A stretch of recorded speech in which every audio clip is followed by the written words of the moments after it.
2026년 2월 산업통상부가 발표한 숫자 하나가 대한민국 유통업계 전체를 뒤흔들었습니다. 2025년 말 기준 국내 편의점 4대 브랜드 CUGS 25 세븐일레븐, 이마트24의 총 점포수가 53,266개로 집계되었습니다. 전년도 54,852개 대비 1,586개가 줄어든 수치입니다. 1988년 편의점 산업이 도입된 이후 36년 만에 처음으로 점포수가 감소한 것입니다. 외환위기도 금융위기도 전염병 대유행도 뚫었던 편의점 불패 신화가 2025년에 와서 무너졌습니다. 하루에 4곳이 넘게 문을 닫은 셈입니다. 세븐일레븐은 2022년 14,265개에서 2024년 12,152개로 2,000개 넘게 줄었고, 이마트24는 9분기 연속 적자에 창사 11년 만에 희망퇴직까지 단행했습니다. 매출 성장률은 더 충격적입니다. 2022년 10.8%였던 성장률이 2023년 8.0%, 2024년 3.9%로 급감하더니 2025년은 0.1%까지 추락했습니다. 물가 상승률을 감안하면 실질적으로 역성장입니다. 2025년 2월에는 매출이 전년 대비 4.6%나 줄면서 5년 만에 처음으로 역성장을 기록했습니다. 왜 이렇게 된 것일까요? 첫 번째 원인은 과포화입니다.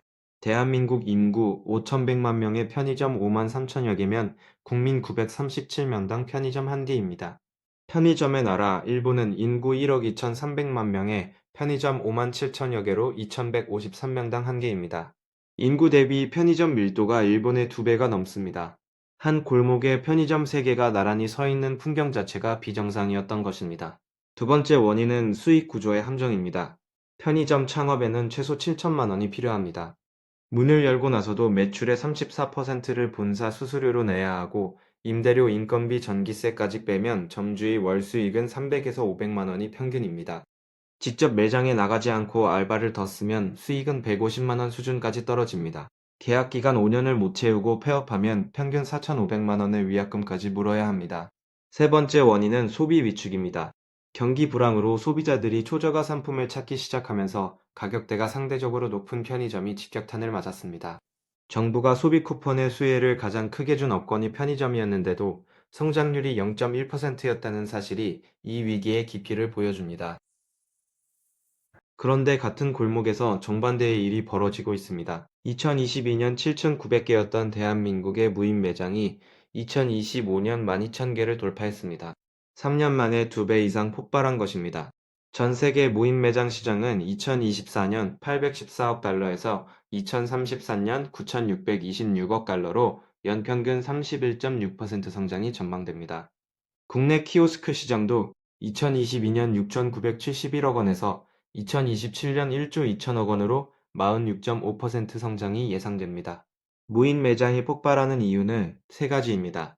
인건비가 0원이고 창업 비용은 편의점의 3분의 1 수준인 3천만 원대이며 본사 수수료라는 족쇄가 없습니다. 실제로 무인 매장 2곳을 운영하며 하루 30분 관리로 월 1,000만 원 매출을 올리는 사례도 보고되고 있습니다.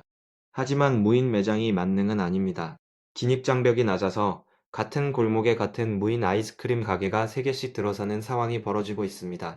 인형 뽑기방의 3년 내 폐업률은 30%를 넘었고, 세븐일레븐의 무인 점포는 40개에서 20개로 절반이 사라졌습니다.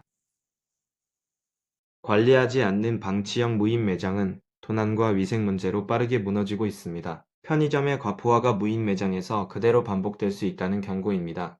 그렇다면 큰 그림을 보겠습니다. 2024년 대한민국 폐업 신고 사업자는 108,282명으로 통계 집계 이후 처음으로 100만 명을 넘었습니다.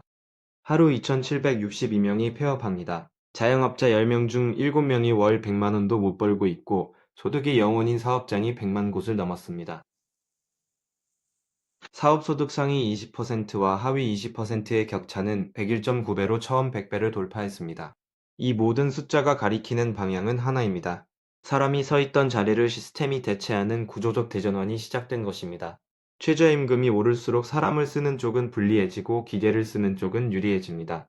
1988년에 편의점이 구멍가게를 대체했듯이 2025년에는 무인 매장이 편의점의 영역을 잠식하기 시작한 것입니다. CU와 GS25는 점포 대형화와 해외 진출로 돌파구를 찾고 있지만, 이 전략이 본사를 살려도 개별 점주를 살릴 수 있을지는 별개의 문제입니다. 영원한 것은 없고 변하지 않으면 사라집니다. 36년 편의점 신화의 붕괴는 모든 자영업자에게 던지는 경고입니다. 지금 이 흐름을 읽지 못하면 다음 폐업 통계의 숫자가 바로 나 자신이 될 수 있습니다.